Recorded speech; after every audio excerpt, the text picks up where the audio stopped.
You're watching Drakewing Gaming. Enjoy the video. Hey guys and gals, Nary here from Drakewing Gaming. As some of you know me on Twitter, the Gaming Dragon today, and coming back at you with another Let's Play episode of No More Future. So, today, the latest build of No More Future did not get a story update. However, it got an update for the library, and it got a new side story. So that is what I'm going to be covering today, and maybe, if there's enough content in another videos. So, anyway, y'all, let's go ahead and jump right back into it. Alarm Chan, you are up, and let's go. Alright. Okay. Welcome back. I've been expecting you. I'm Renee, and this is my library. It's a pleasure to have you here again. This is a place to answer questions, learn meaningful things, and of course, have pleasant reads. I'm sure you have many questions. That, or you wish to jump straight into one of our many tales on offer. By all means, what do you wish to do? Who are you and what is this place? Ah, new reader. It's always pleasant when someone new shows up. That, or you really like hearing me introduce myself. This must be the 100th time I do this all over again. But don't mind me. I'm just happy to be of service is all. Like I said previously, my name is Renee, and this is my library. A place in between places, serving as both a gateway into other more interesting tales, and as my humble abode of choice, of course. Every book in our collection is a story to be told, a world to be explored, people to be met. A reality just as real as our own, at least to those who live within its pages. See? I've got the one you were reading just now right here. This one's quickly becoming one of my favorites. Is it true for you also, I wonder? Either way, every library needs a librarian, someone to organize, maintain, and manage all the books it has on offer. Ever since I arrived here, that has been my role, keeping this place neat and tidy, so readers like you may enjoy their time here to the fullest. You might be wondering how relevant this place is to the tale of No More Future, or even if they're connected at all. Rest assured, nothing that happens in the library affects the books it stores. Not even our present chit-chat. Unless you start scribbling all over the pages or something, then it could become a problem. But I've already taken every precaution to ensure you're not going to do anything of the sort while I'm here.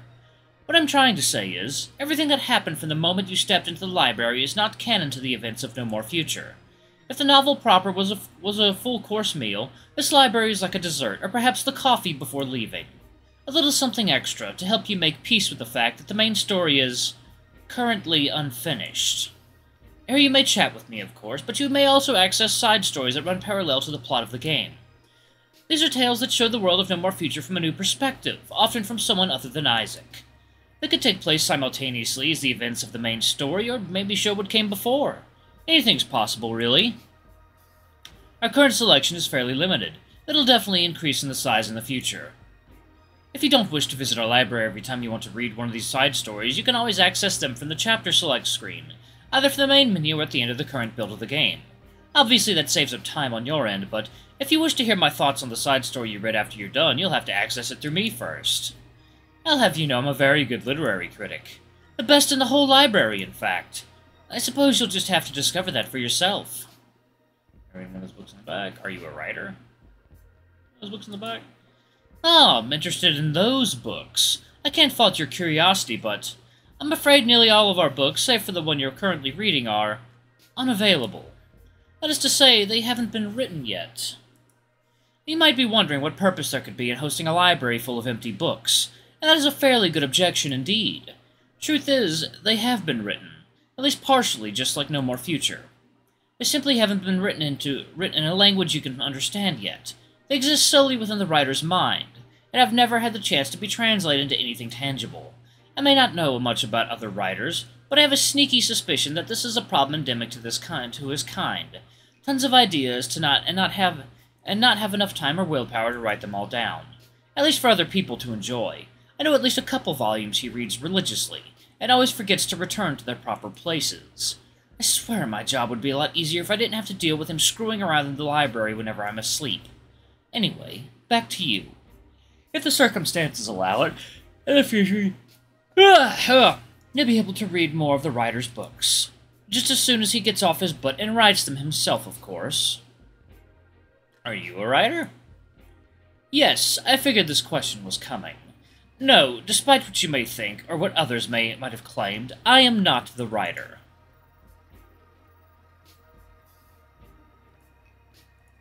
One second, y'all.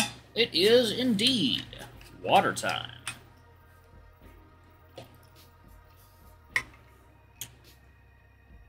Alrighty. Believe you me, if that idiot were half as organized as I am, my presence here would not be necessary in the least. I'm but the humble creation of his, same as all the other people you've met on your journey so far. Well, perhaps not exactly the same. After all, surrounded by books as I am, I definitely turned out a little more educated than most of them. Regardless, while I know this might end up futile, I would kindly ask you to not compare me to the writer in the future. He's one of the people I despise most. I'd like to read a side story. You wish to read our selection of side stories? Of course. Which one would you like to read today? Side story question. Ooh. Ah, that one. A wonderful choice indeed, dear reader. The story focuses on a man out of place and out of time, wondering what happened to the world he left behind. I do hope you enjoy reading more about this elusive character. Oh my.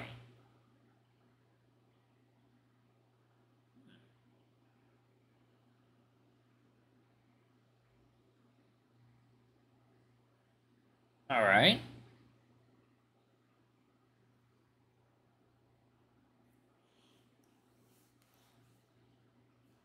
Your long day is finally over.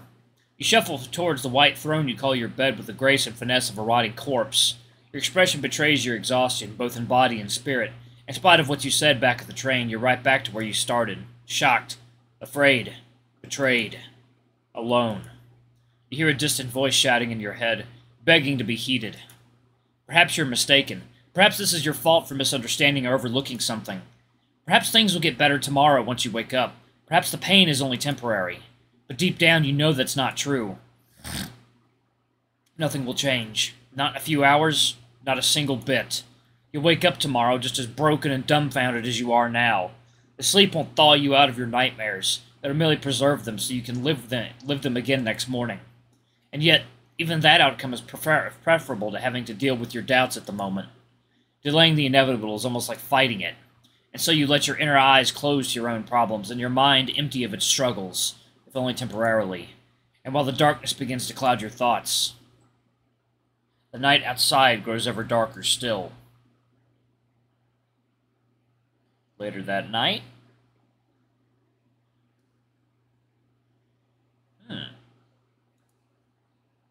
Oh. Oh, sweet. I'm late! I'm late!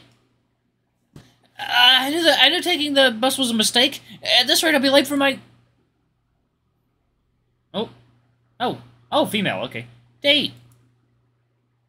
Oh. Going somewhere, lady? At this hour of the night? That purse looks mighty heavy for someone your size. Need someone to carry it for you. But I... Yes, of course. Whatever you say. I'll do anything you say. Just don't hurt me. Well, wouldn't you know? That was my plan all along.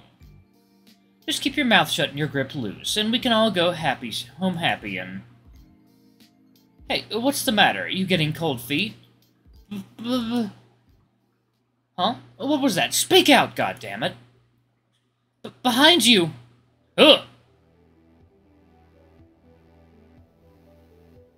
Oh my. Take this! Get away from me, you... Who? What are you? Well... That was rude. Go on, then. Pick it up. Nope, fuck that. I'm not losing my life over a kitchen knife. Man, what the hell is wrong with my luck? I know I should have just robbed someone's home instead. Is everything alright? I didn't see anything. I didn't do anything. I wasn't even here tonight, I swear. What are you? Stay away from me, please. I don't want to go to jail. I really wonder, what is wrong with these people?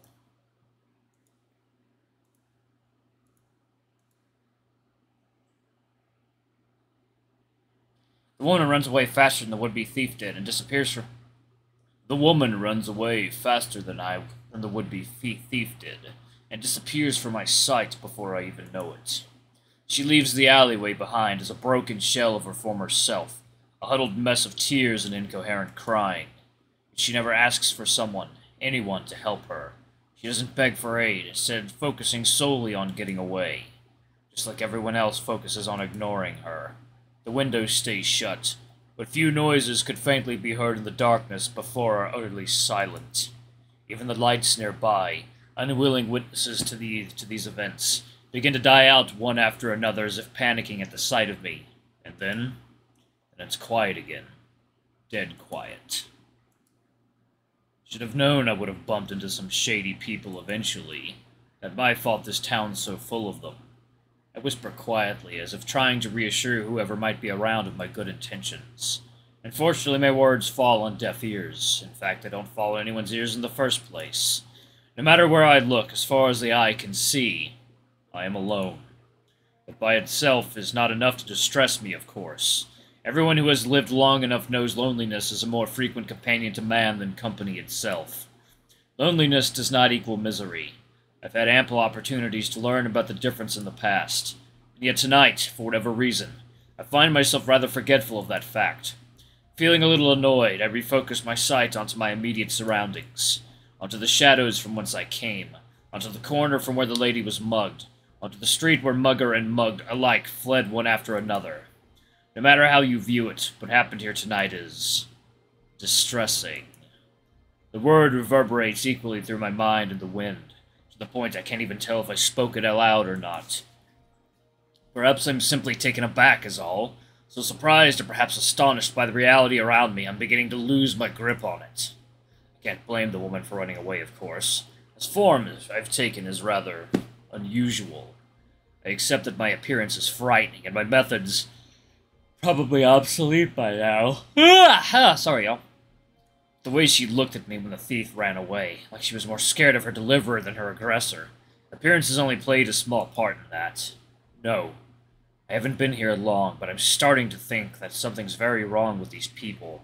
Something that clearly wasn't wrong before. They're afraid, that much is certain. Afraid of helping when others are in danger. Afraid of being helped when they themselves are. I raise a hand to my chin as if to support it, more so out of practice than out of necessity. Many of my old acquaintances used to do this when they were lost in thought. At some point I must have picked up on the habit. The people around here weren't always this bad, were they? Things were different, once. So I seem to recall. Anyway, but that was clearly all in the past. I shake my head, disappointed.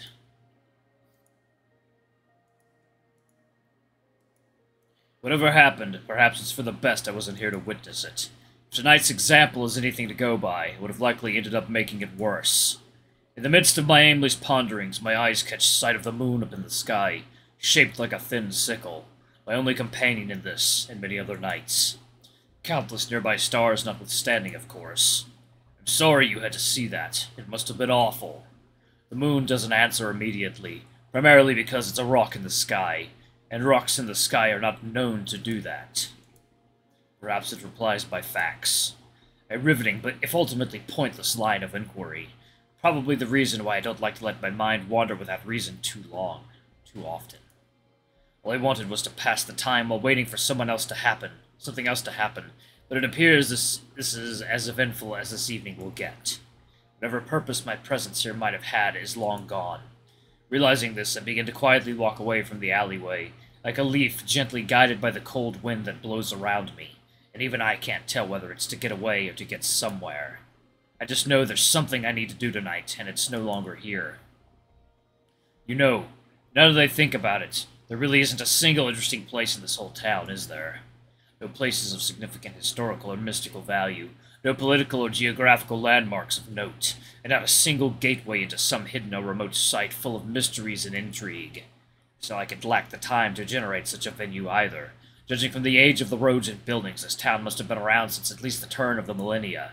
It's more than enough time for entire empires to rise and fall, for cities to develop, prosper, and die out. The only remarkable thing about Bloomburg, however, is that it is entirely unremarkable, with no saving grace to its name beyond that. And yet, there is a faint familiarity in this architecture that is not immediately apparent. A feeling of acquaintance that, in theory, should not be there.